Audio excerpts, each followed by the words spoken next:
Radiance ban.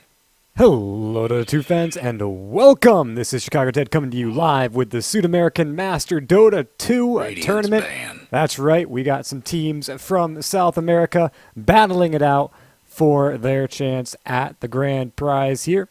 Some interesting things to note. Today it's going to be Sad Voids versus Don't Dive Again, going under the acronym 10 seconds to DDA go. for simplicity and also because, well, it's 5 easier seconds. to say. So we'll go with that. But both these teams actually finishing out fairly decent in their group Dyer's stage. ban. Of course, you have to win, get in the top two of your group to move Radiant's on. pick. Sad Voids finished 5-1, going up against teams like Pain Gaming and a couple of open qualifiers. DDA is actually an open qualifier team themselves. So they actually finished second in their group with a score of 4-2.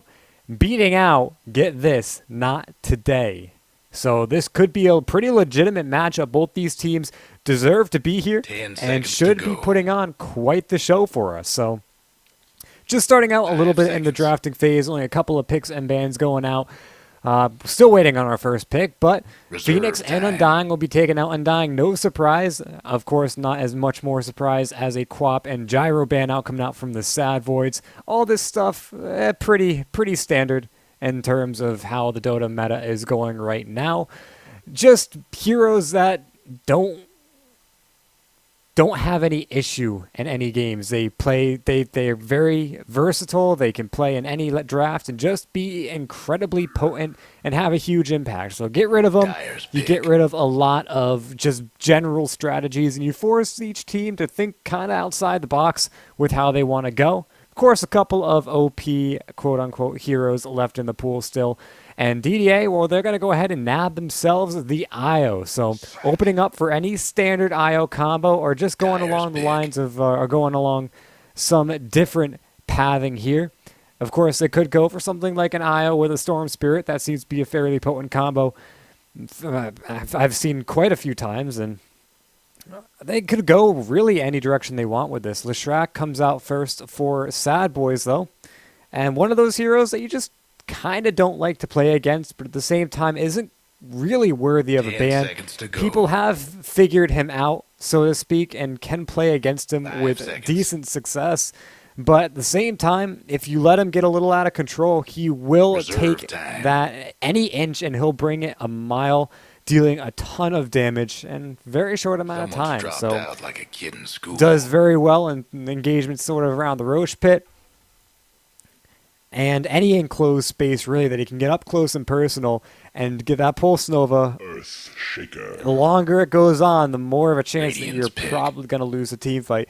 They also pair that one up with the Earthshaker, so they've got plenty of stun coming out from the two heroes, as well as plenty of area of effect damage, mostly magical. But at this point, magical damage is all right as long as you've got some physical to follow it Radiance up ban. once the team fight starts going into the long and drawn out stages. Which, if you have an IO and a Clockwork, that's kind of what you intend to do. The Clock going to be able to hook in and really isolate anyone as long as he doesn't catch the Leshrac, or 10 even if he does seconds catch to the go. Leshrac, he should be able to bring him down. Depending 5 on what he seconds. decides to go for. If he goes for the Battery Assault, then he'll have no trouble bringing down a hero like Leshrac or Earthshaker, mostly because they won't be able to cast anything while they're trapped in the cogs. Radiance And this ban. is under the assumption that there are no friendly creeps around to absorb those Battery Assault procs. So we're heading up into the next couple of ban phases here, and I just want to go out and preface just a little bit. This is the first game I'm casting of this tournament, so Dyer's ban. I'm coming in a little bit late. We're already in the playoff rounds here, and as I mentioned earlier, their group stages had finished up, and I do recommend you going and taking a look at those, making sure you're Dyer's familiar pick. with the scale of the teams playing right now. They had quite a few invited teams coming into this one, and a couple. I think it's like an 8-4 of invited and open qualifier. Or sorry, it can't be 8-4. There are 16 total teams that were invited into this one. It looks like 10 to what is that? 10 to 6? 10 Yeah, 10 to seconds 6. go.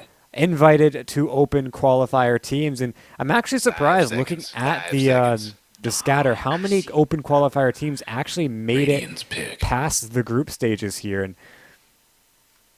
looking at the group stages, it looks like Group B was the closest of all of them. So those teams, Ints Esports and Union Gaming, will be the ones that'll be more definitely looking more solid in this one. But those teams, I don't think are playing today. Maybe 10 actually seconds Union. to I think they're go. playing after this one. So that'll be a fun 5 game to seconds. watch there. But with that aside, we'll take another look back at this drafting as it has gone on Reserve time. a little bit longer. We're going to see the Bloodseeker and Tiny being taken out by the Sad Voids.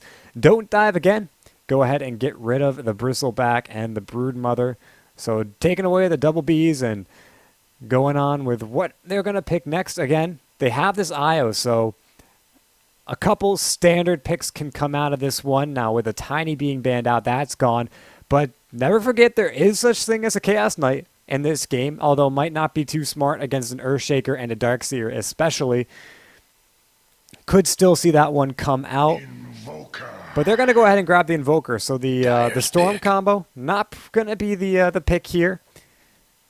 Although this could be run as a carry Invoker. We've seen that a couple of times, and it can be very, very good, especially if you go for more of a cross exhort style. Only getting a couple points in Wex, maybe a value point for early on to get that alacrity, but later on the alacrity and the attack speed get really, really potent. And you can already 10 tell too, seconds like to if you go. go 3 points or 3 orbs on on Wex and then pop your alacrity, 5 you get all the seconds. damage that you would if you were to throw the 3 orbs on Exhort, and you just hit like a Reserve truck. time. A truck hitting at pretty close to max attack speed, so it's pretty scary having to go against an Invoker that builds like that. But again, this is going under the assumption that the Invoker will be playing in the safe lane. He could play mid, which is the more standard of the options.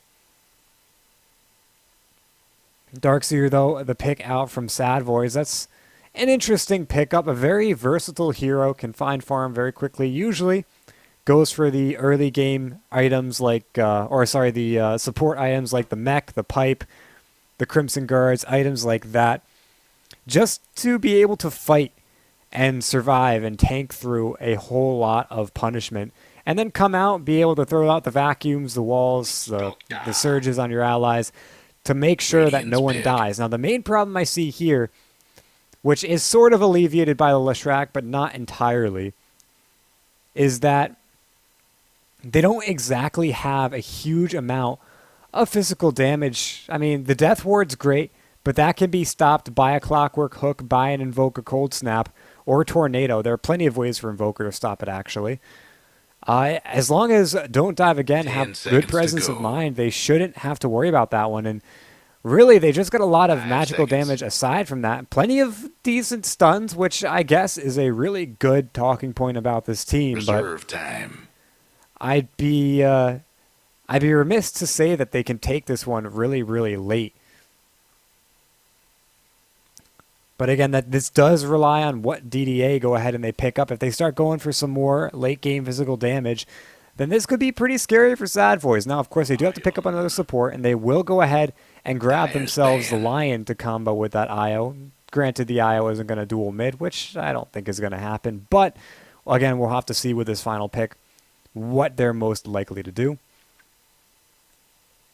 But the big thing here is that we're 1 pick 10 left seconds to go. in this, and neither team has really revealed their farming 5 core. seconds, Now 5 again, seconds. Leshrac, I guess he's more of a safe lane than a mid, Radiant's ban. but both Leshrac and Invoker can play in both lanes, so neither team revealing all of their cards just yet, and it's pretty decent for mind games, but at the same time, it leaves you to wonder what they're going to do with their lineups in terms of if they 10 want to go seconds to more go. early game aggression, or if they want to go and try to take this one as late as possible. 5 So seconds. Husker will be banned out by Don't Dive Again, and this is kind of worrying Reserve me time. because Huskar, hero that typically goes well against magical damage, if they ban that one out, it might be because they want to run this huge magical damage lineup, which of course, you get a couple of BKBs, you get a pipe, it doesn't feel as strong as it could be. So 10 seconds to go. And that's going to be one thing that we have to take a look and keep an eye out for as we 5 go on to the seconds. game. Reserve time. Well, Slark gets banned out Dyer's by pick. Don't Dive Again. And let me take a look here. Yeah, I've got my net graph on, so let's go ahead and get rid of that. There we go. Net graph is gone. No more odd numbers in the top of the screen that you don't really want to see.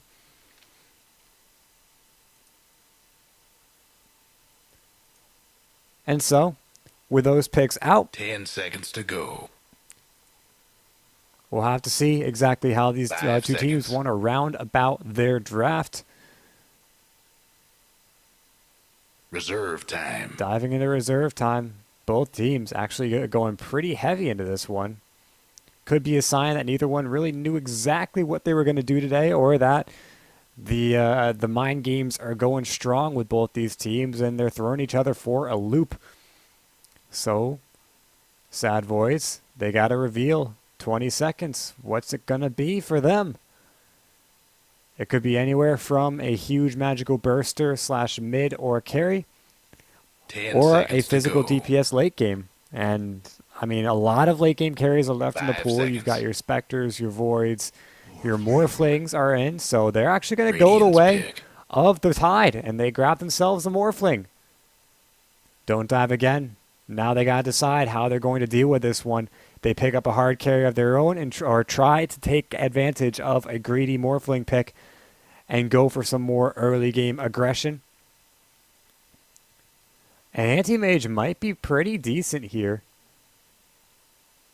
As long as he's able to pick himself 10 up a seconds to BKB, there's go. not too much they can do about him. Anti-mage. And that's exactly what they're going to do. They're going to go ahead and grab themselves Dyer's the pick. ante of the Magic. And both these teams actually look fairly well rounded out. I do like Don't Dive Again's lineup a little bit more just because Anti-Mage can make use of both the Shrek and Morphling's wannabe high magic pools or high mana pools and turn that one against them. Also, getting rid of their mana makes them vulnerable to all sorts of aggression. So that's going to be something that they definitely have to watch out for here as we just are going ahead and getting them acclimated to their heroes. We're just about ready to go into the game itself, though. So this is Sad Voids versus 10 Don't seconds to Dive go. Again. Both these teams, again, doing 5 fairly well seconds. in their respective group stages. So we're looking at them, hopefully, putting on a really, really good game for us this time around. And we go out with the early pause here. Pretty standard for any sort of game. I'm quite used to it at this point, so we'll give these guys a little bit of extra waiting time, but the one benefit is we know who's playing what, so we'll go ahead and introduce the teams for you guys right now. For Sad Voids, it's going to be Nero, who will be playing the Morphling. Ake is going to be on the Witch Doctor by Sadro, on the Earthshaker with Aruba, or Karuba, sorry, on the All right, Darkseer, carry and on. Scully on the Leshrac. Meanwhile, for DDA, it's going to be Roll on the Clockwork with K on the IO. Kezia will be playing the Lion. Zap on the Invoker, an apt name. And Kagami Taiga will be playing the Anti-Mage here. And a little bit sad we don't get to see some nice Immortals on him. But he will be popping out some decent blades, going with the Manta and, what is that, the Ancient Crasher? No idea what that second one is, but it's going to be a 5-man smoke from the Sad Voids moving on, and Ake will be leading this one off, looking for the Death Ward, the Paralyzing Cask, rather. He's got that skilled up already, trying to find the initiation. It's going to actually be Sadro with the Fisher catching out Kezia. They've got the Split Earth to follow up. Now the waveform, they're going to go ahead and 30 draw seconds first to blood. showtime. 30 seconds to spare, too, to get themselves Was back only to a their matter of lanes. time. Very, very good first blood. Some early aggression coming out from them. And they should be able to take this one to the bank and do fairly well with it. So only some change going either way. Again, this is a level 1 first blood, so not a huge amount of gold going to either team. Not a huge amount of experience either. But it definitely kind of sets the stage for And how away each we team go. want to play. because DDA, they know that Sad Voids are going to go ahead and be as aggressive as possible Radiant on them. on one side, dire on the other. And Sad Voids, well, they put their foot down and they say, we're here and we're ready to play this game as best as we possibly can. So it looks like it's going to be a dual off lane for now. K with roll. They're going to go ahead and cogs block. Going ahead and taking out the back cogs to actually make them run backwards. Very good play or good idea from them. It's going to bring the creep wave all the way back close to their tier 1 tower.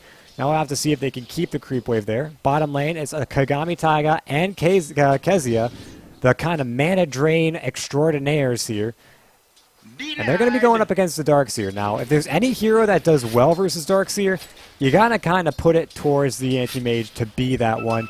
You got a high attack or a base attack time, so he doesn't have to stand within range of the Ion Shell for too long. And with the mana drain coming out, he'll be able to just put Karuba in for a loop, trying to delay up that Soul Ring as much as possible. Sadra will make his way up top, though, to join Ake and Nero in this tri-lane. But they're going up against the IO and Clockwork here, so they shouldn't have too much trouble staying at least within experience range. They can go ahead and tether and move quick enough to get out, drop the cogs, and they can't exactly chase. In fact, just a little bit of trading going either way. K with 47 damage is actually putting a pretty decent chunk out onto Nero.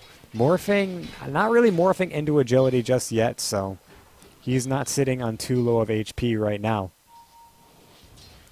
Zap, meanwhile, pulled 2 tangos. He's sitting at 4-1 right now, going up against Leshrax 9-1, so it's a very clear winner so far in this lane in terms of the CS.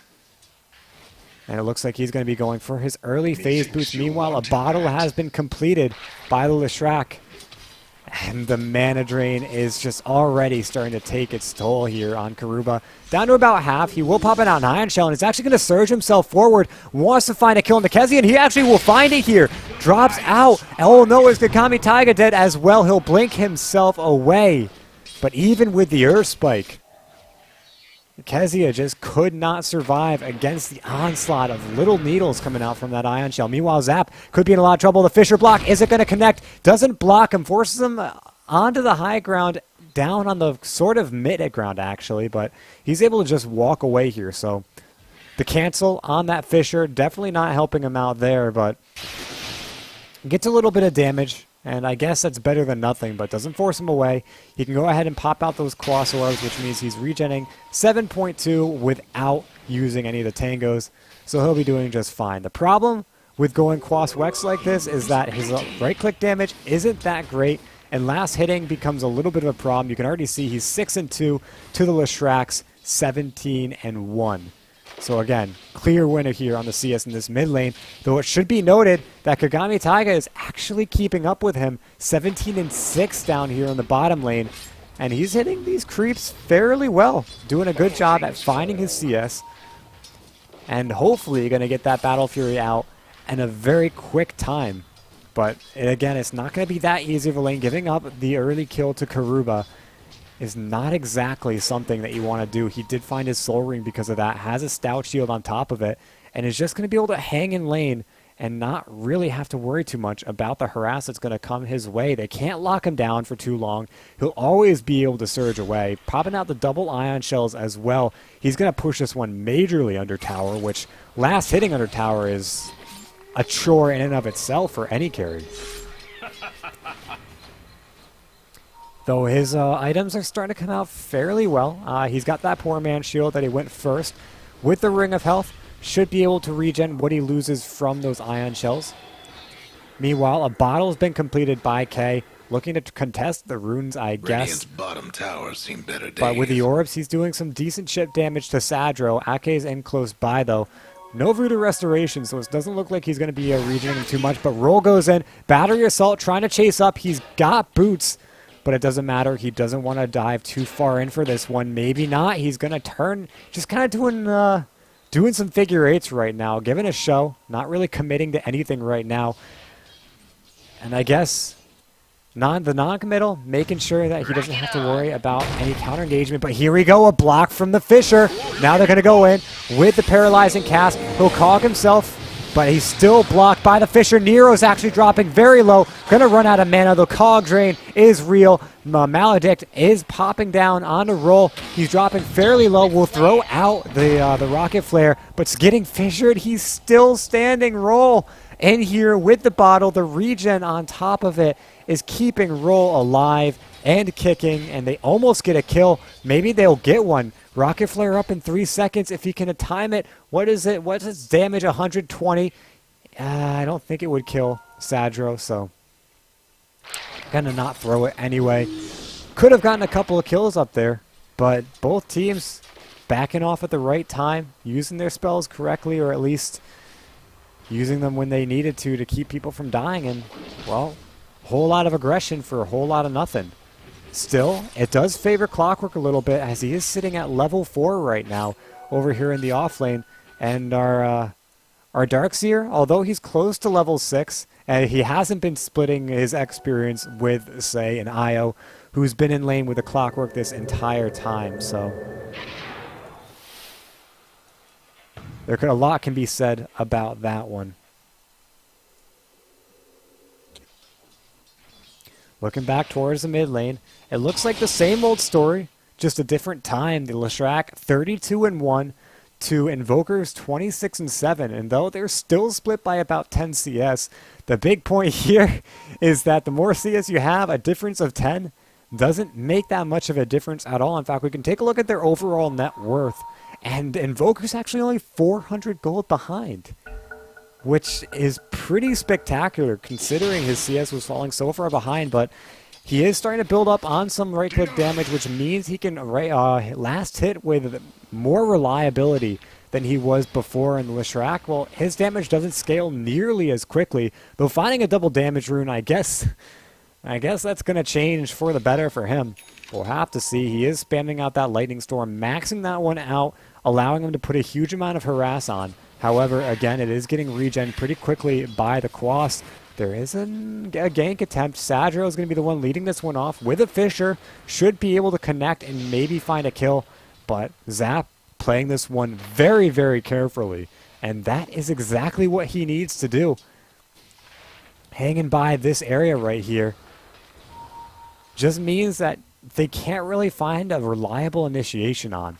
Now, of course, they do land a Fisher. They should be able to follow up with a Split Earth, but being under the Tier 1 tower like that, you never exactly want to go in and put yourself in the risky position of being under Tier 1, opening yourself up to teleportations and counter initiations. So, taking a quick look at Kagami down here in the bottom lane. His CS going fairly well, not looking in any danger, but the top lane is where the action's at. Roll, dropping, he's got the Maledict, and he's going to get hit by the waveform. That Maledict's going to start going really, really hard on him. Nero looking for the last right click, but it's going to be an illusion. It's not going to connect to Decay.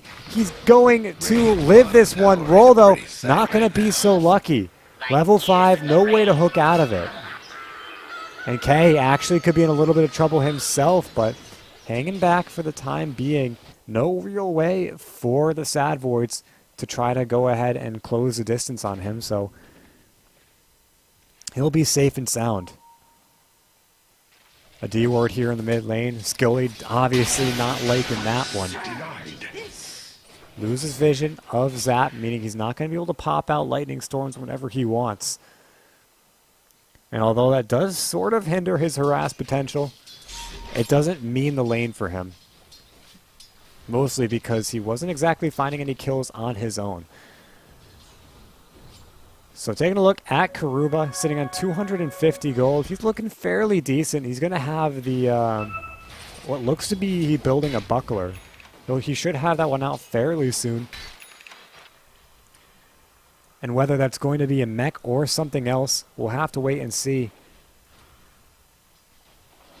But it does mean, even with that chainmail, he should be able to take a lot of harass up here. In the top lane, Roll diving pretty low again, but it's going to be Ake who might be the one to drop here. They've got the EMP. Nero can't morph into any more strength, and he's going to go down. That's Roll. It looks like he committed his hook for that one, and they get the kill for it. Meanwhile, Okay, 40 HP. Will Clockwork be able to find the rocket flare? It's going to go in. The trigonometry, it will connect. And Roll finds another kill. Okay, Have fun trying to bust not that really radiant expecting that structures one, down. and he's pinging it out like he should have known. Should have known, but didn't. Kezia in the bottom lane. They're going to go ahead and immediately hex Karuba, though. He's not in any real trouble, or maybe he is. He's got the Ring of Health, or the Ring of Regen, rather. Another Ion Shell to boot. But they're stealing his mana away. Won't mean too much right now. Do we have a level 6 on the Anti-Mage? He does have it. So if they ever want to go ahead and try to initiate, they should be able to get a pretty decent mana void off. But it looks like that will be the end of any real aggression down there in the bottom lane. Fairly slow lane up to this point, and it should continue along that path after this. So again, Battle Fury, he should be getting it. What's that on the courier? Is that his Gloves of Haste? So he's actually going for the treads off the courier. It looks like his farm's actually fairly slowed. 57 last hits at 10.5 minutes. Not exactly where you want to be. They're going to go ahead and Tornado onto Karuba, but they do have a Fissure to stop Zap from going into this one. It does block Ake, though, and he won't be able to continue pushing in on this one. Zap not going to find a kill, though, which I guess is the important part. And this does open up a little bit more space for Kagami Taiga, but his Battle Fury is pretty well off right now. Still has to finish up the Perseverance, and then we'll need another 2,600 gold on top of that for the Broadsword and the Claymore. So estimating right now at this rate, we should be seeing a 16 to 18 minute Battle Fury with treads. Respectable, but not exactly where you want to be on your Anti-Mage. And they're going to actually rotate 3 heroes down here. This might be the go-to point for Kagami Taiga. He's going to duck into the jungle for now, but maybe he just goes to the jungle, through the jungle, into the mid lane, farming the mid lane, and then go top and see if you can pick up some extra CS this way. Because if he's able to do that, farm 2 lanes from each, or 2 waves from each lane, and take out the jungle, then that's his Battle Fury right there. So, and we could see that one coming out as early as 15 minutes at that pace. So that's going to be something that we have to watch out for from this Anti-Mage. If he can catch up and make that huge push towards his farming mechanism here. Meanwhile, Kezia is in a lot of trouble. Yule's Scepter out from Scully, and they'll just bring him down. Leshrac going to go ahead and pop out the Lightning.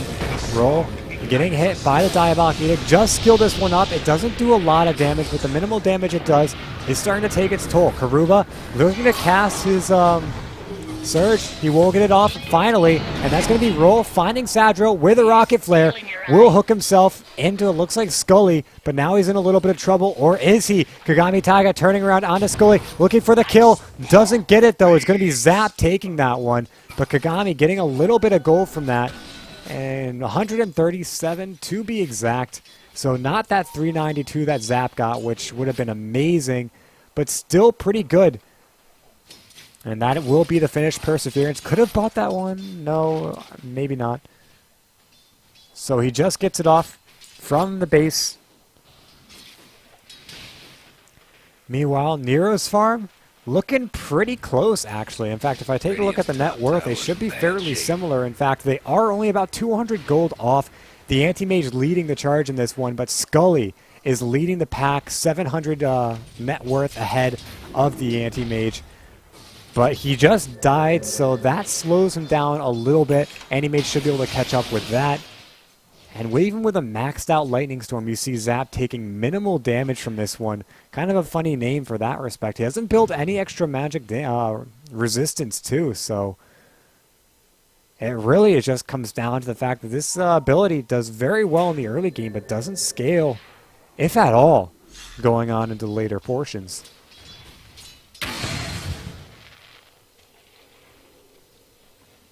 So they're going to make their way up the top lane. 4-4 right now is the score at 14 minutes. This is the game 1 of the best of 3. DDA versus Sad Boys. And so far turning out to be a very, very slow but good game between the two teams.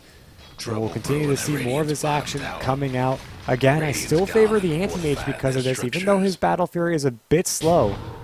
is by no means the latest Battle Fury I've ever seen, and along those same lines, it's by no means the worst timing.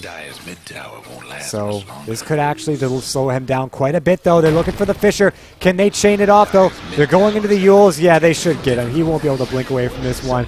They're going to relocate NK, but I'm not quite sure what their plan was here, as he might actually be in a lot of trouble. 7 seconds is able to tether himself towards the creep wave and under the Aegis of Zap. But that kill, a little bit goes a long way, and it most certainly means a hell of a lot to bring the Anti-Mage down right now, as that delays his Battle Fury at least 2 minutes. Radiant's bottom tower seen better days. So with AM going down, Sad Boys having a much better outlook on this game. Although this does kind of open up the fact that maybe Sad Boys has wards in their jungle, and that is exactly the case. So they ping out 2 spots.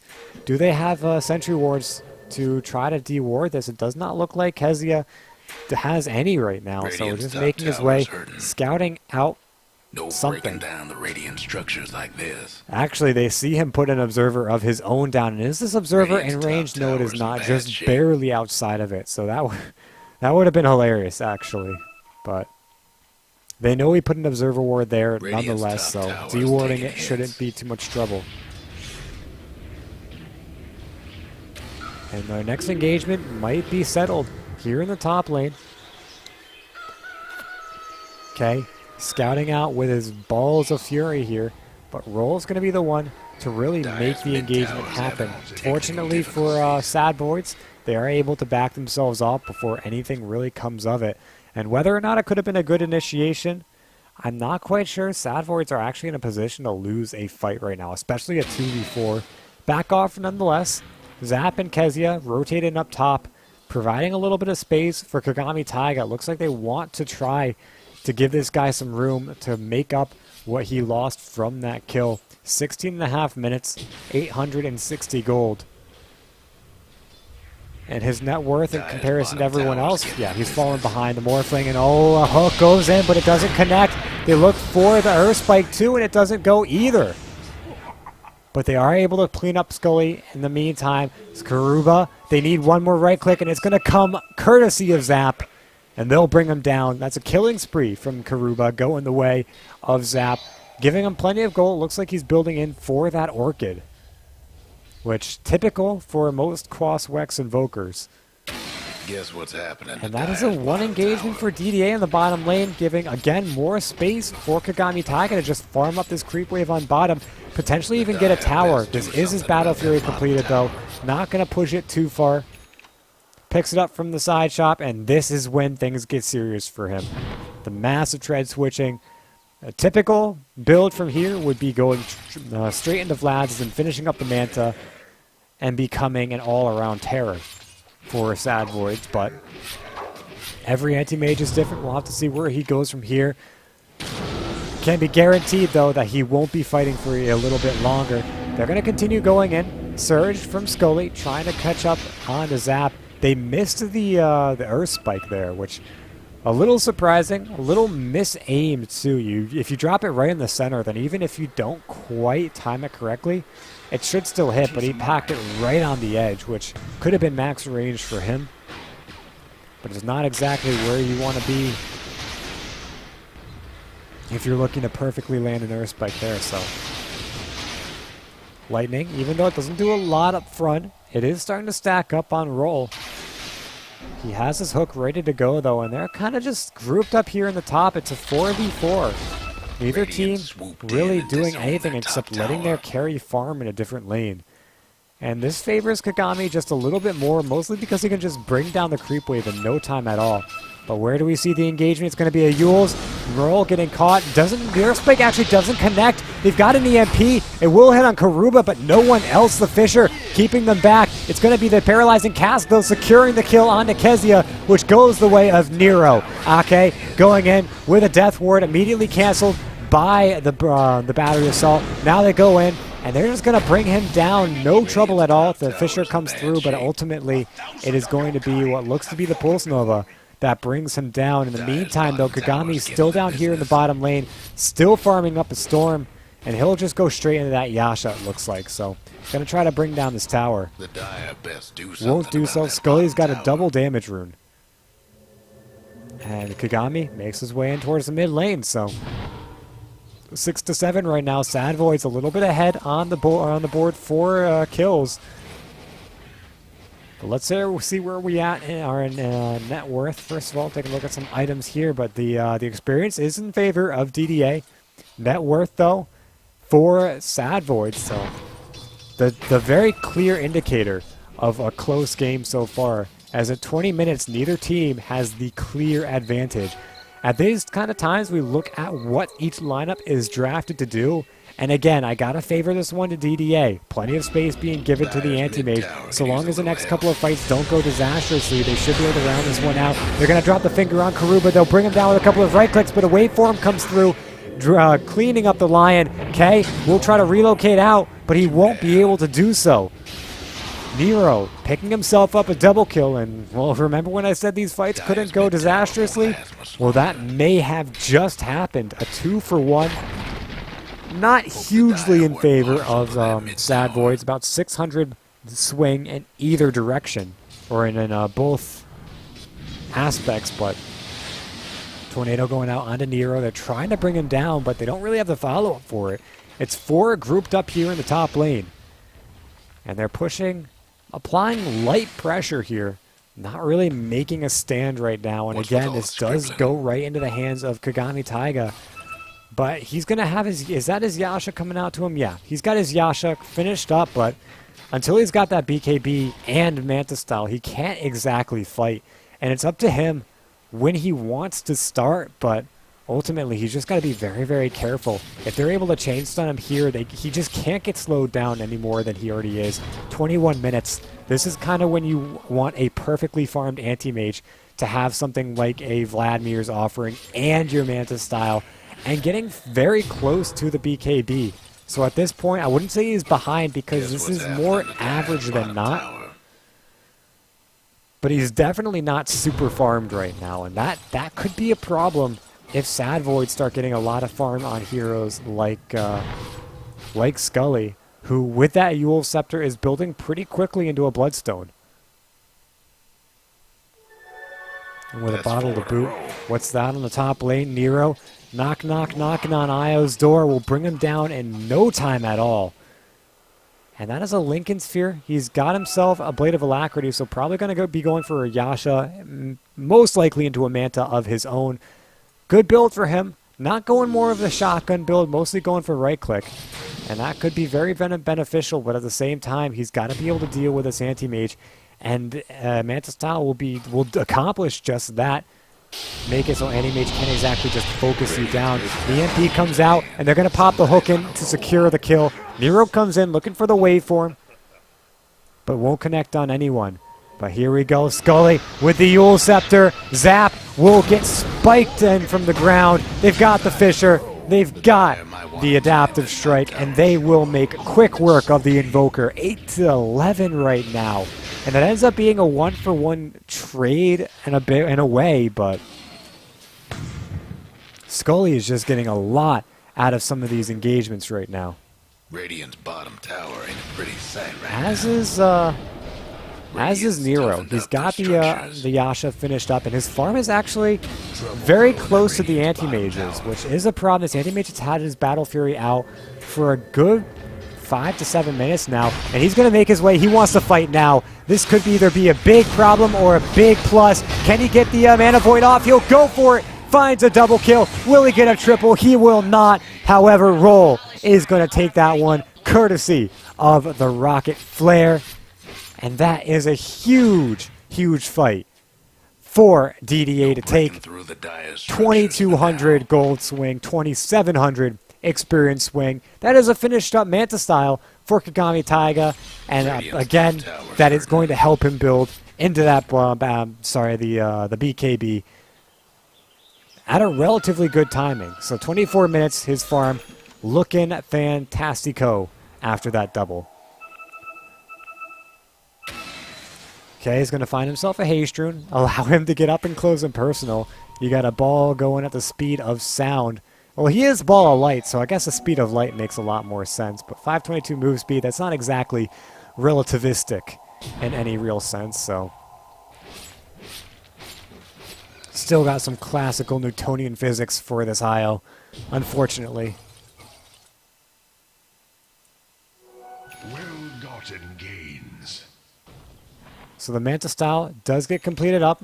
Takes a bit long to get to him, but all in all, not too poor of timing. 24 and a half, 25 minutes looking at. Some of the other items to keep an eye on. Ake, he's got the mana boots, but not much else. Won't be getting anything like an Aghanim Scepter anytime soon. Sadro getting close to that blink, though. 900, 2,000 gold now. Only needs about 250 more to complete this one. Nero, if he completes that Manta style soon, he'll have his second ultimate orb, stacking ulti orbs. The way to go for most of these heroes, the one problem that you face with this is that the more intelligence you get, courtesy of those mana or ultimate orbs, the bigger target you are for a mana void. However, with that Lincoln Sphere, it makes it that much harder, but you can never count it out. That's why things like Medusa or Terrorblade, their bane is anti-mage, because of the fact that if they let their mana go down too low, these carries typically have anywhere from 2,000 to 2,500 mana in the late game. And when you take a look at Mana Void, I mean, I'll hover over this one, but you've got a 1.1 multiplier on mana missing. That's 2,500 magical damage possibility. Consider the AoE on that one. That can one-shot any team. So you've got to be very, very careful of that one coming out. At the moment, though, who's the big issue for it? It's Leshrac, 1,300 mana, so a 1,300 magical damage. Doesn't one-shot. I guess it one-shots heroes like the Witch Doctor and maybe the Earthshaker.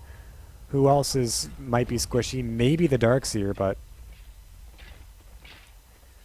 can't really see it one-shotting anyone else. Now, of course, if he has been mana-draining Scully will probably die to it as well, but hold on, this might be initiation. They're going to go for the Yules. Does he have any way? He needs to Manta dodge it. He'll go. It's a little bit too late, though. Echo Slam turns it around, though. They've got the wall. The Death Ward going through, but it's mostly just Sad Voids holding on to this one. And here comes Kagami Taiga. Will go ahead with the Mana Void onto Scully. Brings him down. Does he look for more? He's near full HP right now, and they have vision of Nero. He might blink forth here, but doesn't look like he wants to overcommit on this one. It goes under the tier 1 tower if he does. So that'll be it. DDA losing 2. Sad Voids quite happy to take a fight like that. They don't get their target, but they do get what they need to at least say it was worth it. Unfortunately for them, this is 4,200 gold on the anti-mage.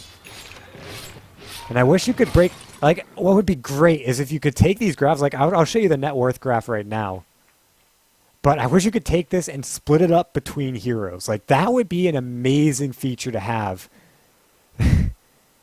God, I hope someone's listening to this one. In fact, you might actually be able to code it yourselves if you're able to dump that sort of data out from the in-game cache. I'm not quite sure how vac-hated that is, but that would be something amazing to look at, because I'm pretty sure this anti-mage, well, of course, is more an exponential. Like, that's what anti-mage should be, but it is a huge amount of gold. And yeah, he goes to that BKB. Pretty standard, but at the same time, it's a huge pickup for him. And actually, it looks like Nero is going to be the target here. Will he's able to get himself out, just barely gets himself away. Actually, he's only 25 mana, so I guess it's not more barely, but in goes Karuba, might be in a lot of trouble. The Death Ward comes out, though. Zap getting brought down, brought into the adaptive strike. They're looking for the Mana Void. Scully, though, has too much to make it worth it. Kagami is not going to let this one go without a fight, though. They pop out with the Lincoln Sphere. The targets now become Sadro. Look at the damage coming out. Mana Void, not quite sure why. He hasn't popped BKB yet either. And this is, oh no, the blinks. The ankle-breaking plays coming out from Sadro. But it doesn't matter, because K will bring him down with his spirits. making it a 2-for-2 overall. But the recap showing Sad Boys does come out slightly in favor from that one, despite Anti-Rage Well not really getting anything from that fight because he wasn't there. So I guess that's the kicker in that fight. But not being there doesn't mean he's out of this one, because all that net worth they didn't get from the fight, he's getting from being a farming mastermind here. Scully might actually be in a lot of trouble. Can they close the distance on him? It's a tier 1 tower, but do they really care? It looks like they do. Giving up a kill, but smart moves from Kagami Taiga. Not looking to throw his advantage at all. 325 CS at 30 minutes. Not the most I've seen, but again, it's respectable. And he'll continue to try to farm this one up as best as he can. And finds in a bounty rune on top of that. Oh, man. So, taking a look at some of these items.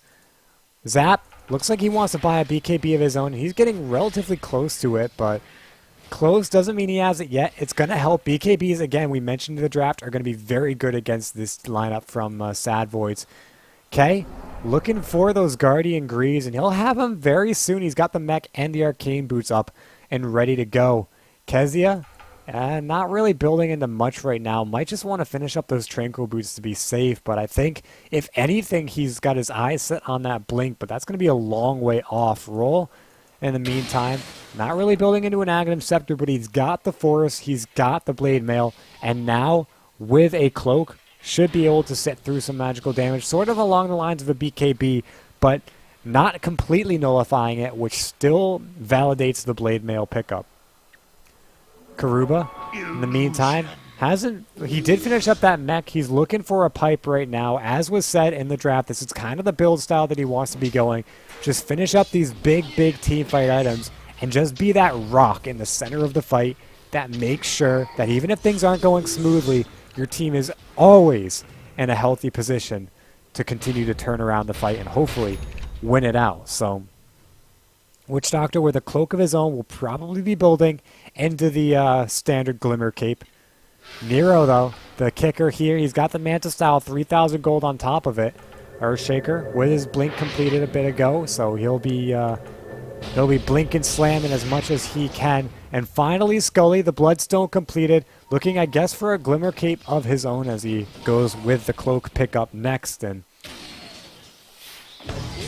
well, with that, I don't know, maybe he wants to pick up something like a Lincoln Sphere of his own, just to be sure that he doesn't get hit by the Mana Void, or at least makes it difficult for Animage to hit it.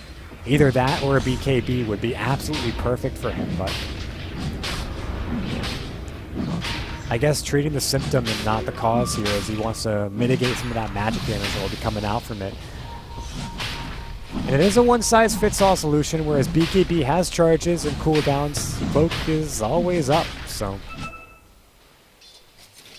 in the meantime, completed BKB for the Invoker here. K, though, is going to spot out this Roshan. It's not going to make a difference. Aegis goes the way of Scully, and they let K walk right past them. He's still alive, ready to go. Now comes Kezia, and Ake, well, he's in the caught, smack dab in the middle of the fight. Scully, in the meantime, he's got the Aegis, so he's going to be in too much trouble. Roll is actually going to get turned on. They've got the pipe. They vacuum them both in the cogs. Echo Slam comes out, cleans up K, but what's it going to do? Mana Void on to Sadro, what's he doing? He's going to go into Scully. A lot of that mana's going away, but the BKB wears out, and this is when they can try to turn the fight. They've got, oh no, the Yules, can they time it? They won't be able to or actually he won't be able to get away. They got him. Morphling, Nero with the double kill, cleans that one up, and the recap has got to be, oh man, 2,600 gold and close to 4,500 experience swinging in favor of the Sad Voids. What a team fight for them to take there.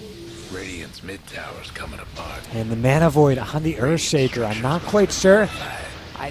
It doesn't seem like he's Mana Voiding for the mana. I think he's Mana Voiding for the mini stun, which I guess is not a great way to do it, but who knows? They've got the EMP coming out, but it's going to be a shotgun from Nero.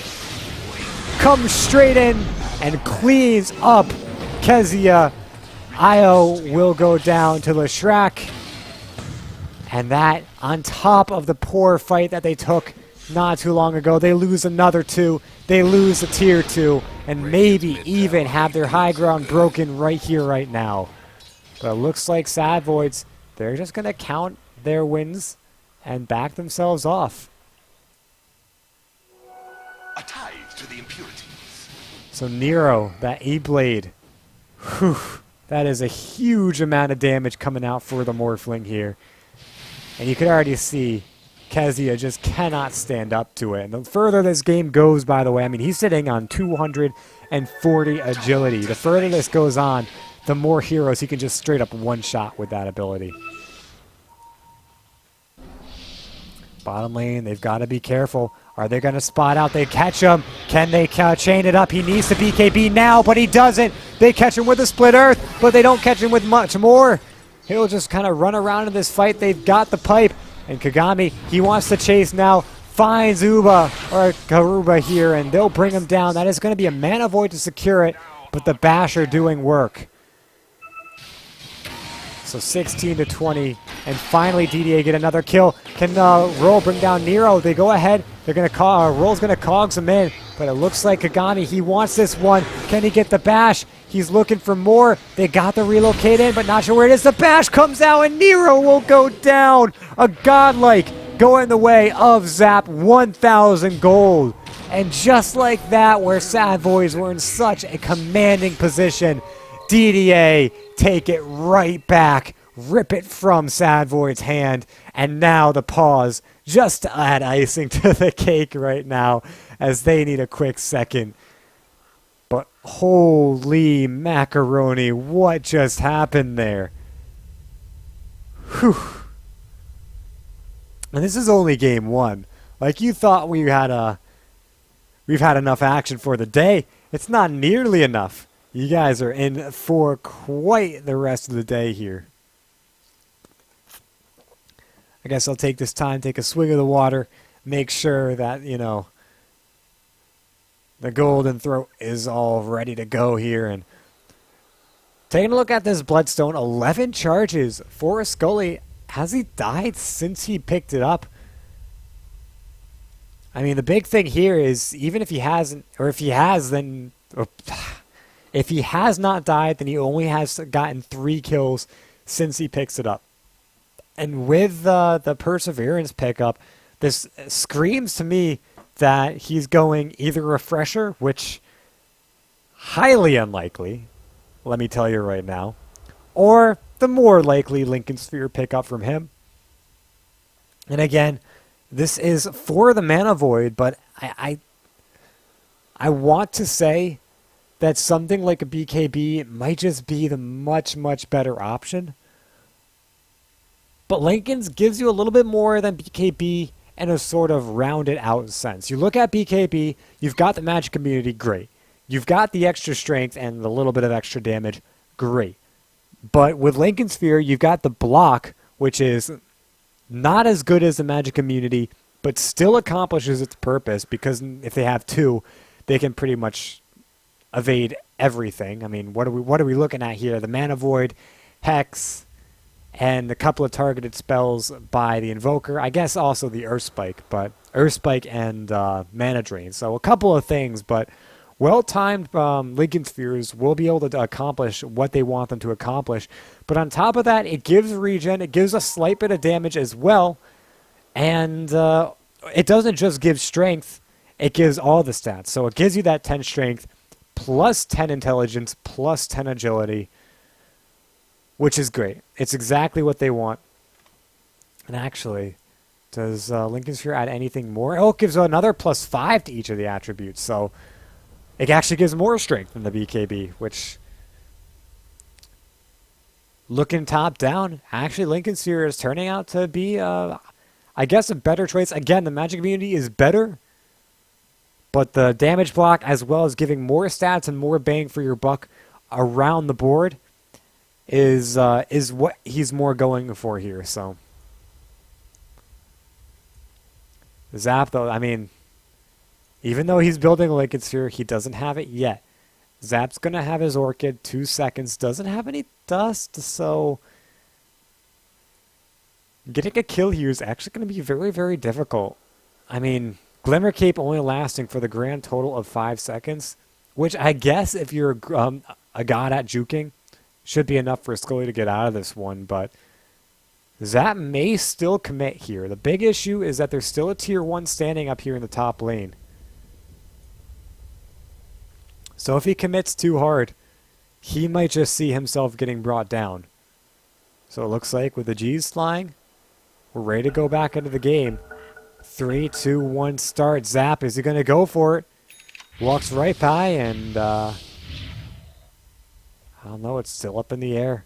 He sees it. Dire's top towers get Hanging in down. close, so I guess they're Can't going do more nothing for about the dire protection. structures If right they now. decide to jump onto Anti-Mage, he wants to be able to be there and keep his Anti-Mage alive. Not so much just keep him alive, but also facilitate a couple of kills for him. So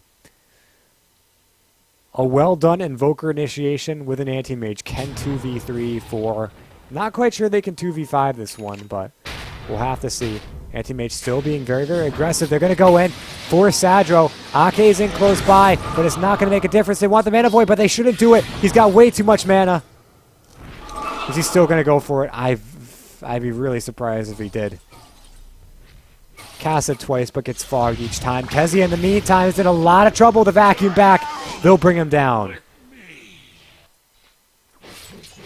Kagami Taiga, 3,000 gold, looking for that Abyssal Blade. And he's just making quick work of this top lane. Cutting in deep, grabbing the Dire's tower top for himself. towers, you know the drill. And Sad Boys, they don't really have that much to say to this. They're going to TP up now, though. We'll see if they can do it. Maybe we see an Adaptive Strike going for a stun or a little bit of damage, but they're not able to get either that or the Ethereal Blade, and that'll be the end of that for now. But Sad Boys, it doesn't look like they're done with this. A relocate in the bottom lane to take the tower. Okay. But they're going to be returning back up top. Or are they? Was that? Yeah. They should be returning back up top. They know exactly where to. It's okay. We're just going to die. They throw out the Ethereal Blade. They throw out the Adaptive Strike. Nero just brings him down. No more said and done. The EMP comes out. Looks like they wanted to hit it onto Scully, but nothing much happening after that. Can he find Zap? Will not do so. And now a push onto the top lane. Kagami's still alive, has a TP scroll ready to go, is actually just going to build straight into a butterfly, bypassing the Abyssal Blade for now. Wants that, I guess, evasion. If he was going for a damage, Abyssal Blade might be the better option here, but evasion certainly decent versus Nero. The top tier 2 will go down though. Scully is able to push really, really quickly with that Diabolic Edict. And one TP comes in. This could be a trouble for Nero. He doesn't have any replicate. Are they going to jump on this one? Looks like Taiga does not want to go for it. Instead backs himself off and goes back to his jungle to farm up another day. With 449 last hits, he is definitely staying above the 10 CS a minute mark. And of course, playing this one with a huge amount of farm under his belt. 4,400 gold. Can outright buy his butterfly. Not right now, and about 1,000 more gold.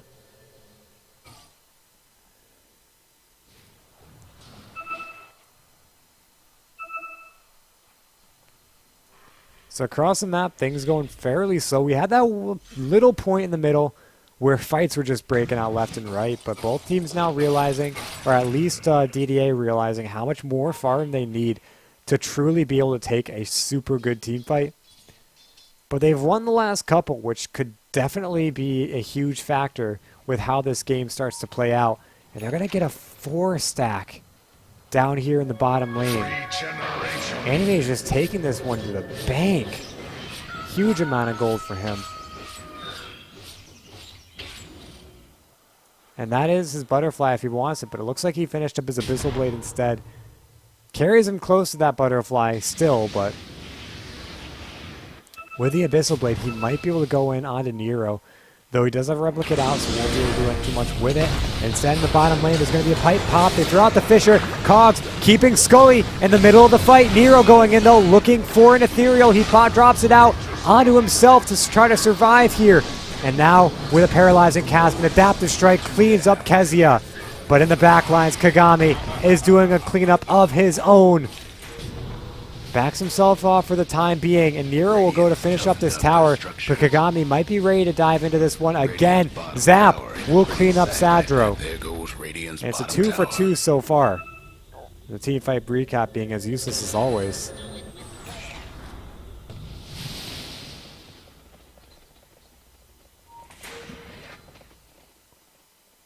But neither team, I'm kind of surprised at how careful Kagami played that one. But at the same time, him dying could be an absolute disaster in this game.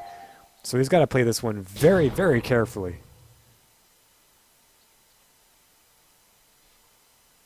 He's going to park himself down here in the bottom lane. Get some more farm up. Look for that butterfly. And once he's got that one, he's going to start playing, I guess, really aggressive. Is he still going for that? Looks like is Quarterstaff on the courier? Yeah, so he is still going for that butterfly. Meanwhile, a Scotty's been completed, and that'll go to Nero. Again, these huge mana pools. Gotta be careful of those.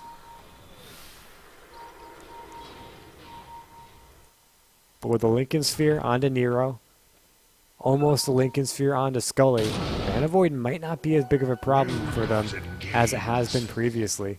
Actually, it really hasn't been a major problem for them anyway. I think I've only seen one huge double kill, triple kill Mana Void in this game.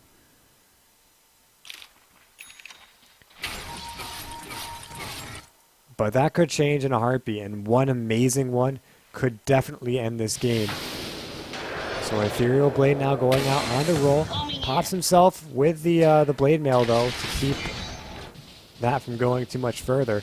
Now, it's a Scotty and a Manta and a Lincoln Sphere. So even if Nero morphs full agility, he's still got 2k plus strength ready to go to keep him fairly tanky, even for those ballsy initiations. And tanky is one word to say it, but even if he doesn't have a lot of strength, he's got 33 armor, which, I mean, only gets more and more as he's more agility. In fact, it starts to get less and less, but mid tower's having technical difficulties.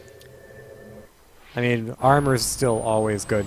Sunstrike comes in. We'll spot out the attempt made by Sad Voice to see if Roshan was up. 10 seconds left, though, before it respawns.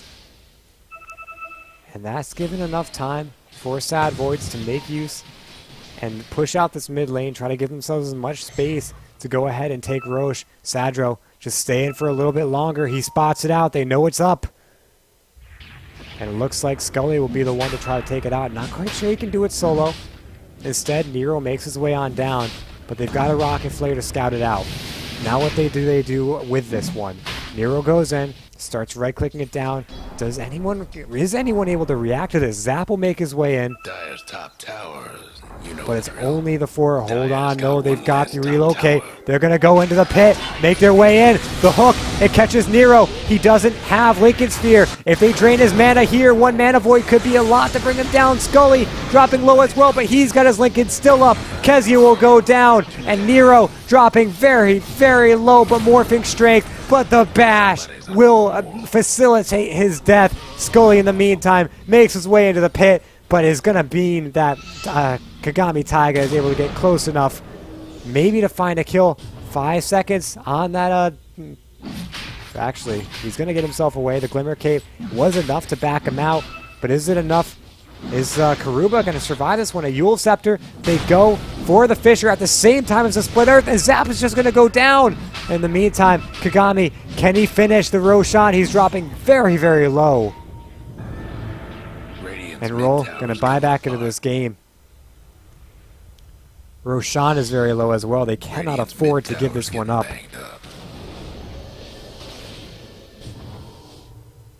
It looks like Scully and Kagami going toe-to-toe here. But neither team can quite finish the Roche right now. Roll, looking for the hook maybe. But not going to do anything with it. Kagami, pretty ballsy right now. He's got okay, healing him up with the Guardian Grease. Couple of bottles. Zap will buy back into this one. They're going for the Roshan. They want to finish it. Can they get it? It looks like he will, but the fight's happening outside the pit. Roche will drop. Roll trapped in his own cogs. Scully trying to deal what damage he can, but there's a BKB on the roll. He can't do anything to that. And that Karuba is in a little bit of trouble, but that was the mana void spent. The BKB, or sorry, the Aegis will go down. A relocate coming in. Can they clean up Karuba? Kagami goes in, but not quite able to find it. It's going to be the Rocket Flare, though, to bring him down. Zap finding a double kill in the back lines. Pops his BKB, turning onto Scully, but that BKB is going to wear very, very soon. And now, Split Earth, Scully looking very strong right now, but not a lot of mana. Backs himself in to the wrong side of the river. Kagami and Zap are both in, ready to go on this one. However, it looks like the rest of the team are forcing them to take a step back and get themselves out of there. The Aegis gets popped just as soon as it came. And Kagami approaching very quickly 6-slotted status. In fact, I mean, the only thing he can do from now is to get rid of his treads and go for Boots of Travel. Potentially get rid of the Battle Fury, but if you do that, your push is gone. Doesn't even matter though, as he's not really. It's not really the push, the split push. If he's going for the split push, has to get rid of the battle. He has to hold on to the Battle Fury. But if he wants to be able to continue to fight, he needs something more. He needs something like a Heart or an MKB or anything to help him out right now. Because if he keeps his build the way it is, a Battle Fury does not help you at all.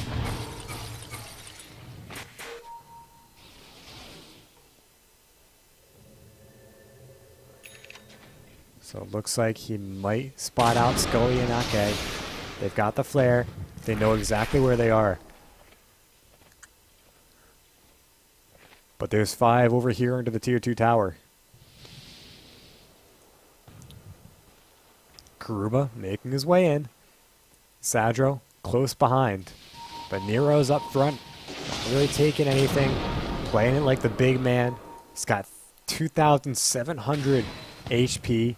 Under 35 agility, 35 armor. Hitting this guy with any sort of physical damage is going to be a huge, huge problem. And even magical damage is kind of tough versus him, because he's able to block out at least one spell from the Lincoln Sphere. But the smoke up. Scully's going to lead the charge. Who do they find? Can they get... Oh, it's a bash immediately. The Ethereal Blade comes out, but they get the Yule Scepter up onto him, and a Skydro or Sadro will go down. Scully is dropping very, very low, but the mana void getting spent on a Lincoln Sphere. Doesn't matter. He still goes down, but it could have been a lot cleaner. Well, 3 for 1, so I guess it's as clean as it can get. Nero going in for a kill. They'll make it a 3 for 2. Kagami wants more. He's diving in for this one. Can he find a bash? He cannot. Morphing agility. What's he doing? Kagami wants the kill. Waveform up to the high ground. Catches himself in trees. No, it's a teleport. Karuba will go down. It's a 4 for 2. And Sad Voids dropped so damn low in that fight. So DDA, they're just going to go ahead and try to push themselves into the lead after this one. They're going to bring down this Replicant, which is tanky as hell. And that Battle Fury helping them push down this wave. They'll be able to get up to the tier 2 tower with relative ease. Both the Witch Doctor and the Darkseer have buybacks. Only ones without, only ones spent. Both Zap and our Clockwork have spent their buybacks. Dyer's mid tower won't last much longer. So tier 2 tower is going to fall. Dyer couldn't hang on to that mid tower. That'll be the end of that. Roshan's still plenty of time for him before he starts to come back up. Kagami will finish up those Boots of Travel. Now he just goes Moonshard and that's it. So we're going to go probably another 10 minutes from this point on. So buckle up, we're not quite done with this ride just yet. Although it really depends on how antsy each team gets. What need have I for this? But at this rate, Kagami Taiga, 1,100 more gold before he can just straight up buy a Moonshard. Where's Nero at, too? He's got plenty more room. In fact, his net worth is about 10,000 behind the Anti-Mage. So that's 2 items that he's behind. And if you look at it, I mean, he's 4 or 5 slotted, so that makes absolute sense.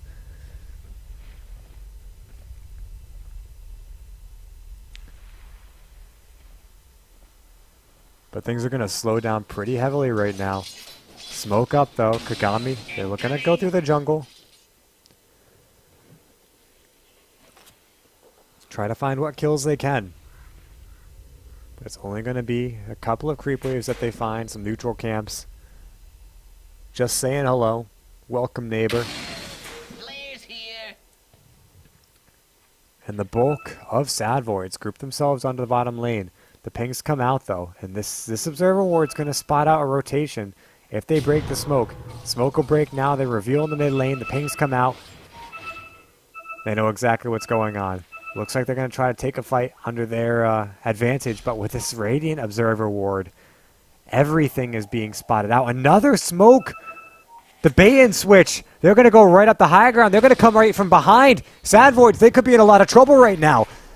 They move in. Kagami, it looks like he's going to be the one to initiate. But down the bottom lane, it's going to be the hook. Catches in on the Karuba immediately with the Yule Scepter. But the Split Earth is going to stop Kagami, if only for a second. Doesn't matter. Nero, he goes in with the BKB. He's going to get the shotgun out on the Io. Brings down Kezia in the meantime as well. And as Kagami Taiga, he's dropping way too damn low. Roll's going to go down. Can they find Zap? They're looking for more, but they can't seem to find it right now. Kagami getting caught in the trees, if only for a moment. But a 3-0. Sad Voids just completely turn that one around. What more can they do? Nero going toe-to-toe with Kagami. Does he have a blink? It's too short. Nero, one last swipe, and the Manta Dodge on the Ethereal Blade. Kagami's got away. Radiant's top tower is taken in. What a play coming out from him. He is all right. Back to the fountain. Easily saves the game right now. Now, I don't want to stress it too much because he's got a buyback. It's not as huge as it would have been if he didn't. But at the same time, not having to spend a buyback is a huge, huge plus at any point past the 50-minute mark.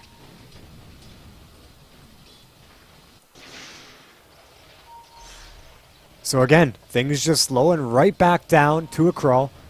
As after that fight, Sad Voids, they couldn't quite take the fight they needed to make a major push. And DDA, well, they've just got to hold back another couple of minutes. I mean, we're 53 minutes. This is when you've got an anti-mage who's got to go toe-to-toe with a Morphling. That kind of thing doesn't happen. This is where it's sort of like the late game carries saying, okay, anti-mage, you had your fun.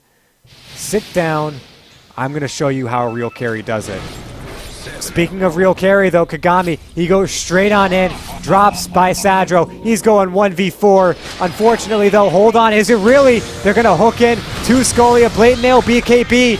BKB popped by Scully as well, but Kagami is in the back of the fight, finding himself a double kill. Looks for Scully with that BKB. No mana being drained, but it's going to be an ultra kill with the Mana Void coming out. And Nero trapped in the trees. 57 seconds. He's got the replicate out, but can he get to it? Does he have the mana? He does. They know exactly where he is, though. They saw that projectile, and they're going to continue chasing. K does not have a relocate, though. But that'll be a 4-0, or 4-for-1 rather, ultra kill for the anti-mage. Getting 1,000 gold, but does he really even need it? He's sitting on 8k. No moon shard just yet, so actually it looks like the courier does have one. So he'll have that one out in the time for the time being. But I mentioned Morphling out carrying this anti-mage. Well, when a fight like that happens, you can't help but wonder, is Anti-Mage even going to let him do so? What does he drop? He drops his Battle Fury. This is smart. Exactly what I expected from him. So with the Battle Fury gone, the Aegis of Immortality under his belt, a Moon Shard on top of that. The Radiant Puddle rolls down quick and clean. Oh man, this is a full decked out anti-mage.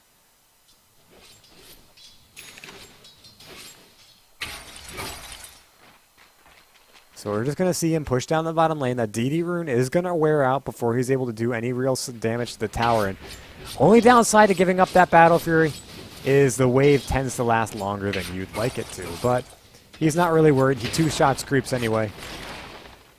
And he goes right in under his team, close behind. He's got an Aegis, so he's not really worried about anything right now. Vacuum back, Kagami. He's going to blink himself away. Using the Manta style Lucians to try drain a little bit of mana.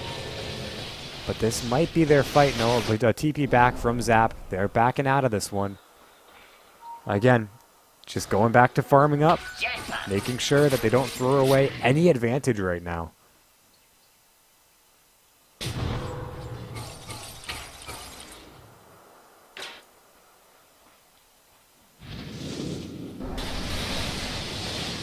Alright, so looking around the board. I'll take a look at the graphs right now, mostly because I'm interested to see what it looks like. And yeah, it's your typical sine wave, just up and down and up and down and up and down.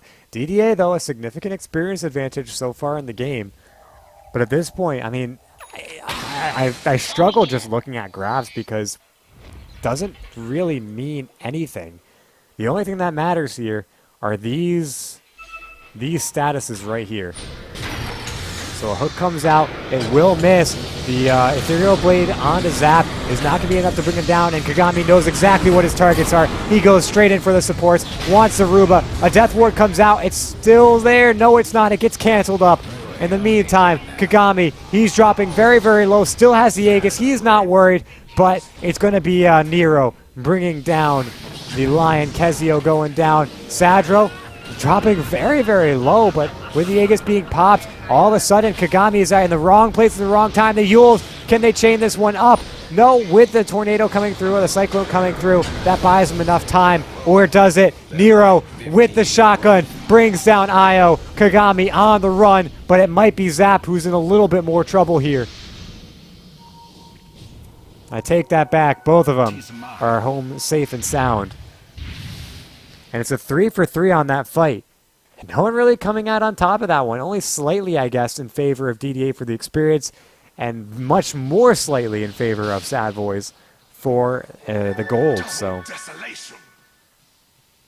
Zap, does he look to try to initiate into Scully or Nero here? Both Zap and Kagami Taiga are in close by. Maybe they go on Nero. He's got a replicate, but the shotgun comes out. The BKB, Kagami, he might just die here. Remember, that is an Aegis popped. 27 HP on this anti-mage. He's got to get himself away. Nero, though, he's diving in. He's got it. The adaptive strike connects. And now looking for more. Kezia in a lot of trouble. Yeah. Oh, no. It's the... Oh, my God. I can't even talk right now. They got the Orchid. They got the Deafening Blast. Kagami bought back into the game. He's looking for Nero. No mana. Tries a TP, but the bashes prevent it. And Kagami, he sees Ake. He goes. He brings him down. And now the hook in on to Nero. He does have a buyback. But that is a double kill for Kagami. No buyback onto him. Does have a slot for whatever he needs. Probably going to need to bring his something like a... Oh no, his Battle Fury is dead. The courier went down. He does not have a Battle Fury to push this any faster. The bottom tier 3 taking a lot of damage. Look at this legion of range creeps down here. So much damage coming out from these guys. Oh, man. So as mentioned, there is a buyback from Nero. And he might just spend this. 60 seconds is a long time to defend against an anti-mage. And it looks like they're just going to try to chip from the low ground. Pretty standard maneuvers. But it is buying plenty of time for Sad Boys to just take the fight they want. If they want to go out and initiate, they do have a buyback to facilitate. They're going to go on to Dota K or on to K to get the combo off. But it doesn't mean too much right now. Kagami is stuck on the high ground, but can blink himself off in a very short amount of time. And That'll be it for now. They're still not spending a buyback. Kagami, they get the Split Earth. They get the Fisher. What more do they have? He gets Guardian Greaves right back up to full, pops his BKB and disengages. But with that PKB down, that is a huge green light. Can they find any sort of initiation, though? They're just going to hold themselves up on the high ground. With a couple of TPs out, that's it. The attempt to break the high ground for DDA fails this time, and that's a 4v5. Imagine if everyone is up, things get a lot harder for them.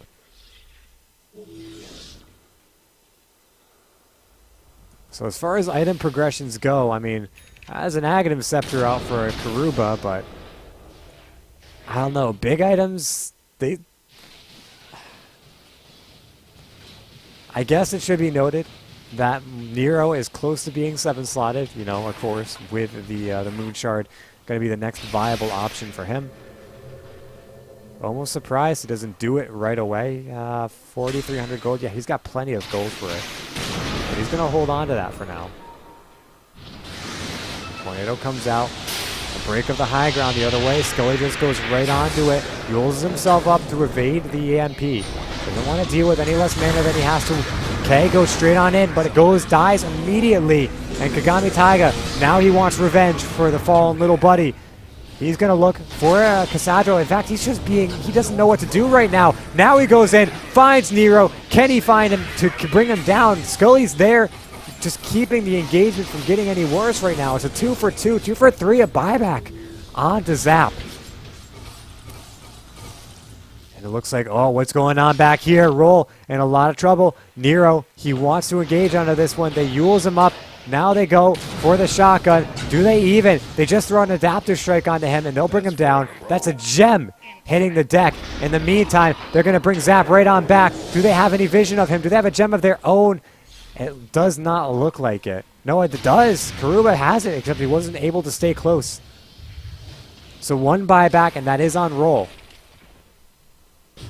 Will it be enough to defend their high ground? Scully's there, ready to deal the damage he needs to. Diabolic Edict is laying into this tier 3. And it will go down. Hook comes out, but it's off the mark. But is the Abyssal Blade is there. Kagami, he's looking for something to do here. He pops his Abyssal onto Nero, but can he bring him down? Waveform's out. Kagami has to TP himself or blink himself away. Now he re-engages the Guardian Greaves, bringing him back up with the tether. But Scully goes in. What can Scully do? He's just getting blown to bits. Trapped in the trees. Kagami wants to make more happen from this one. Scully's only down for 35 more seconds with that Bloodstone. Really making an impact. But backdoor protection is down. And they might look to break the high ground here. But really, it's going to be difficult with Kagami as low as he is. And with a buyback onto Scully, won't even need to spend it. He's back in 10 seconds. I'm not quite sure if taking a fight is the thing they can do here. Oh no, that's a Moon Shard. Morphling's Moon Shard has hit the deck 3 minutes before he can have it again. What a disaster for Sad Voids. This game's just going back and forth and back and forth. Though Sad Voids, they still have 3 buybacks ready to go. Only 1 available for DDA. Although the IO should be up in a little bit of time because there's only 88 gold that he's missing out on it for. But that just means that Sad Voids' defense is pretty much guaranteed right now unless the fight goes like a disaster for them. But Morphling pops the Manta to be able to replicate out of there. Of course, that Orchid preventing it before. And in an hour and 4 minutes into this game, no clear winner. But again, I gotta say that Sad Voids is looking a lot stronger in this game. Leshrac, though, down 1,300 gold. That is an Octarine core finished for him. So not only is he going to be doing a lot of damage, but he's getting a lot of lifesteal from it, too. Should be able to sustain himself just by keeping Pulse Nova on. The problem is, he probably won't be able to sustain Pulse Nova. 44 mana per second. Pulse is draining 60, so although it can sustain for a decent amount of time, it's not indefinite. So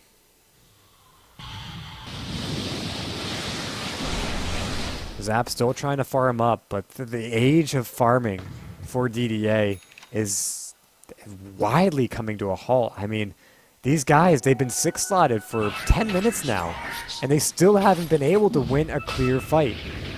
They've put their foot down, and they've taken a couple of good ones, but I wouldn't say any of them were real wins. Kagami popping the Manta style to scout out Roche. We'll see that he's out of the pit, so they know that they at least attempted it.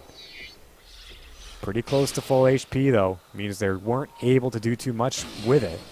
And now both teams staring at each other in hatred off the high ground. The Clockwork's flare, though, is clearly the advantage here. They continue to farm up their respective sides of the map. This is the tinderbox getting drier and drier. All that needs to happen is one match to light this one. Kagami, what's he going to drop for this Heart of Teresk? It's going to be the BKB. All right, so he says he needs it no more. And, you know, I almost got to say that I do not like this at all. But at this point, a 5-second BKB, what's it going to do for you? So they know they've got a heart. They've got plenty of HP on this anti-mage. He can't go anywhere from here. I almost want to say he needs to buy a courier and hold the BKB on him so they can pop it, swap out for heart, and hope the courier doesn't die in the meantime.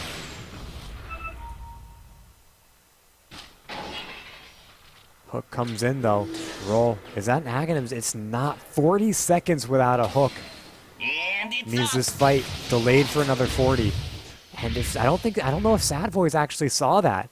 No, their observer ward is all the way up here. They may have absolutely no idea. Okay, well, they hooked into an illusion. They have to know that hook is down. Flares here. But they're still playing this one very, very carefully. They don't have any way to split push, even though they've got mass boots of travel / otherwise. They still aren't split pushing their lanes. Glimmer Cape. Scully is able to go into the pit. But the vision...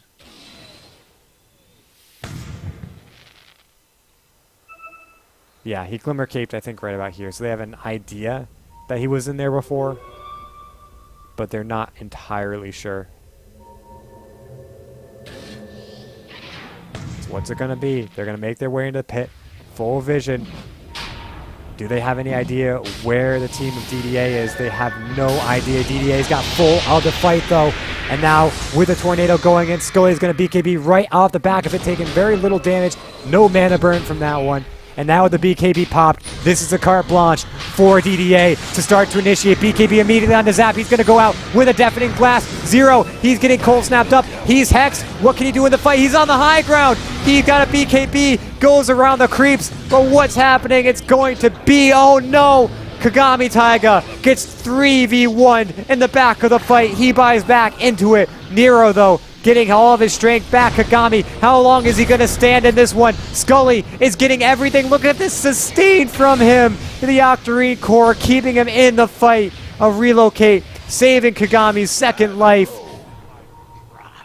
But okay, he's just going to go down. This is the last buyback on the team of DDA. Will be spent right here, right now, if Sad Boys want to push this one. And it looks like they're going to go Aegis first, base second. Kagami just cannot stand up to the bulk of the fight coming out. And this is what no BKB does for you. And although you got it, you got to take a look at it top down and say, well, the strength is great. It's all magical damage. 5 seconds of being immune from it is more than you could ever hope for in this game. So with 5 minutes before his BKB's ready to go, Kagami goes in, wants to make something happen, but he's just going to get chain stunned. Look at the vacuum in the ethereal blade. He gets himself away, but he's trapped on the cliff. Can they bring him down in the meantime? It does not look like it. He blinks himself away. Zap trying his best to secure the escape, hanging in close. But he just dies so damn fast. They completely blow him up every single time they can. And he's lucky he got away with his life there. Of course, silences don't do much to him because of that Hex. If they pick up anything, or because of the Manta, but if they pick up anything like a Hex, he's as good as dead. Darkseer with a refresher. Hex has got to be his next item. Double Hex, double wall, double pipe.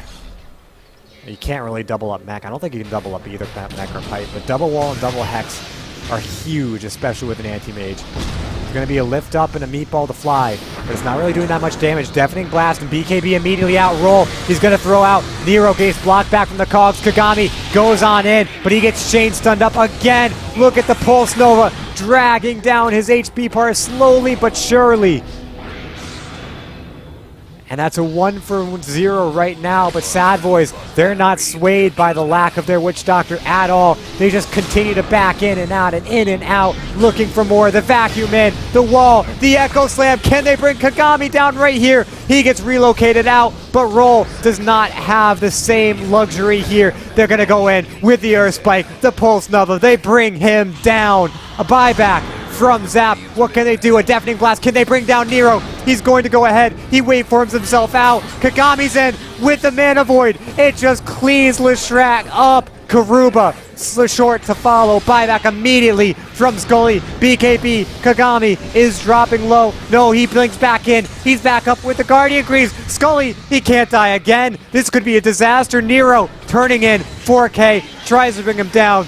But that's an Aegis. Kagami's waiting for it. Does he have a Manta to bring him all his HP or his mana down? Nero is just standing and fighting this one up. He's looking for Zap. Zap's down. No buyback. Godlike double spree for Nero. And they're not done. But is DDA done? Kagami's still up. K is still up, but everyone else is dead with no buyback. In goes Kagami, looking for more. 4-staff up from Sadro, gets himself away. K is down. It's just Kagami fighting for this game. He wants it. He wants it so bad, but Nero, can he bring him down? This is the kill. He needs K. He buys back. Did he have buyback? How did he have buyback? I guess he still has it. Scully looking for it, but in comes Ake with that Death Ward, long overdue. But the finger comes out, and it brings down Sadro. Nero is still fighting this one. I don't know how much longer I can go on. I don't know how much longer DDA can go on. They're looking for more. Kagami, another Mana Void.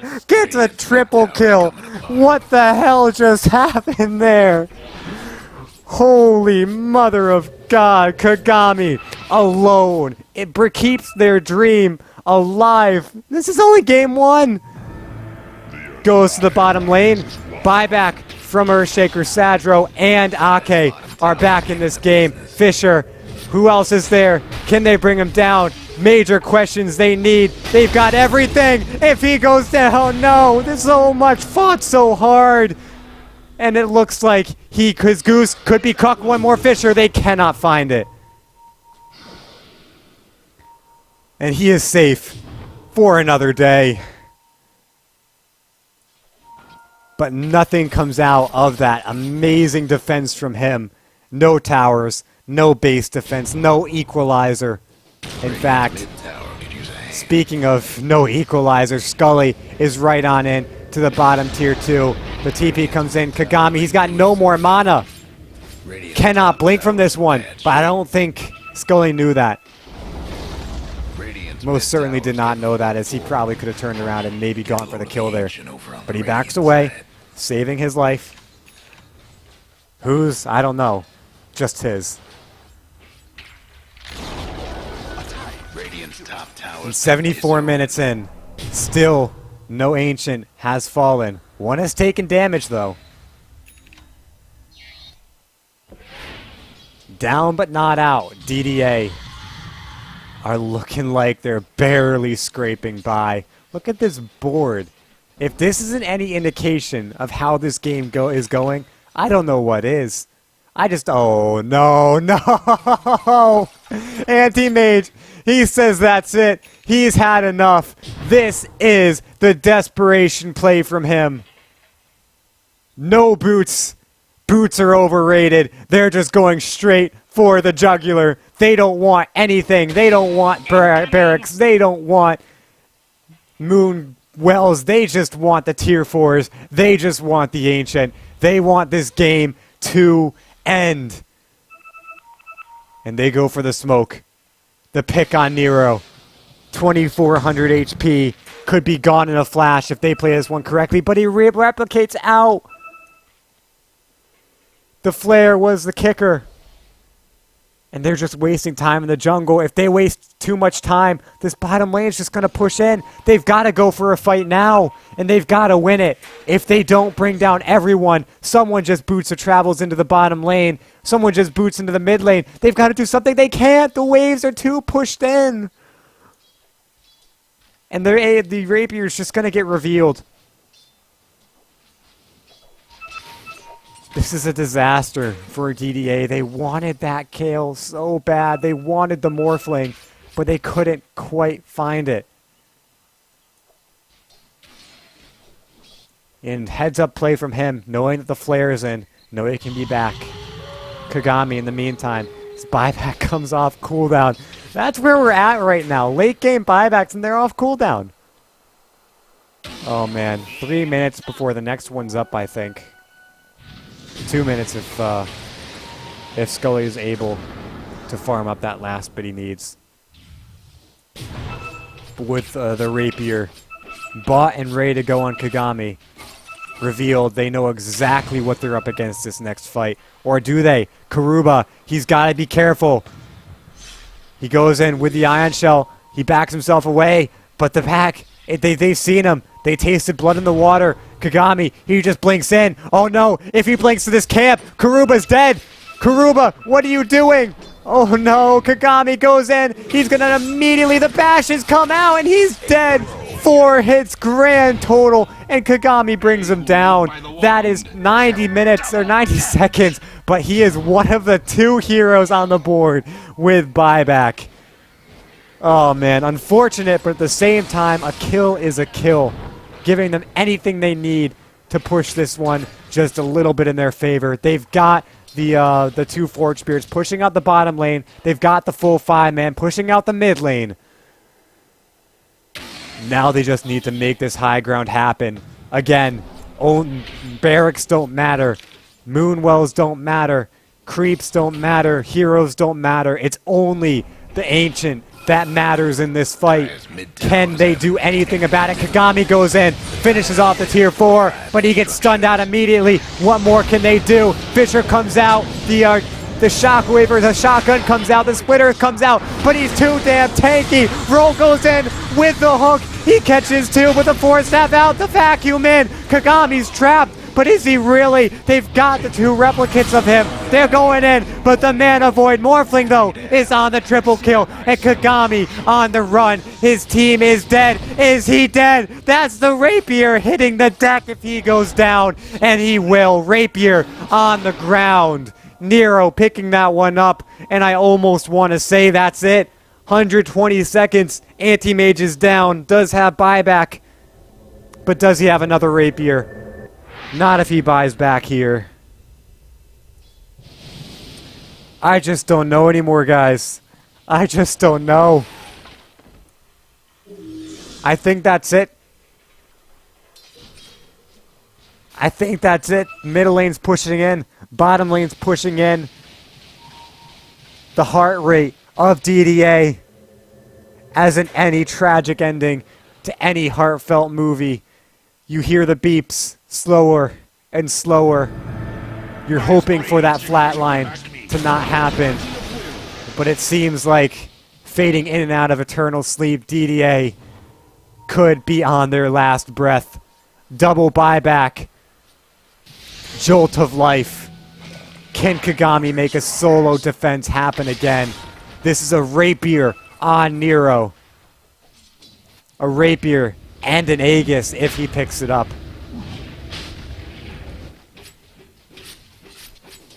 Oh man. And with that Roshan, all the hearts, all the fans of DDA, their hearts are now in their throats. And the writing on the wall. I don't know how many more. I don't know how many more commentaries I can go on, guys. It's been 2 minutes and nothing's happened. I just want this to go to game 2. This is only game 1, guys. Oh man. Regardless, Scully goes in. Okay, here we go. I'm not even sure I can even talk over the next fight, but I know whatever happens, Get on. if DDA loses fight, they're gone. Of course, I speak the obvious. But I don't even know it's a won and lost team fight anymore. They go in immediately, hex Nero. Looks like he wanted to find that kill. But the creeps are now up on the high ground. Zap is up in the top lane. Nero just goes straight on in. Gets himself back because Roll, he wanted to find a cogs in. Shotgun isn't enough to kill the IO. Roll gets brought back. Look at the damage. Even with a rapier though, Roll is pretty tanky. But this is it. This is Megas. No, it's not. They have top rocks. What the hell am I talking about? I'm being too dramatic for my own good. Nero, without mana, does not have Aegis. This is no Aegis. He has no Lincoln Sphere either. The Rapier's on the deck. Kagami, he sees it. Blood's in the water now. And for Karuba, this is a disaster. But the Ancient's all that matters here. And the creeps, they're going after it. Will this be enough? Will they be able to? Kagami, no, he's trapped. He can't fight. He is down. No buyback. That is it. Anti-Mage down. GG, well played. 81.5 minutes. I don't know what to say anymore except good game, well played. I want to say the players are going to take a break for my own sake between this game and the next, but we'll have to wait and see. Game 1 down. Game 2 coming up, guys. Thanks for watching so far. We'll be right back with game number 2. I've been Chicago Ted at TedCast on Twitter. Stick around.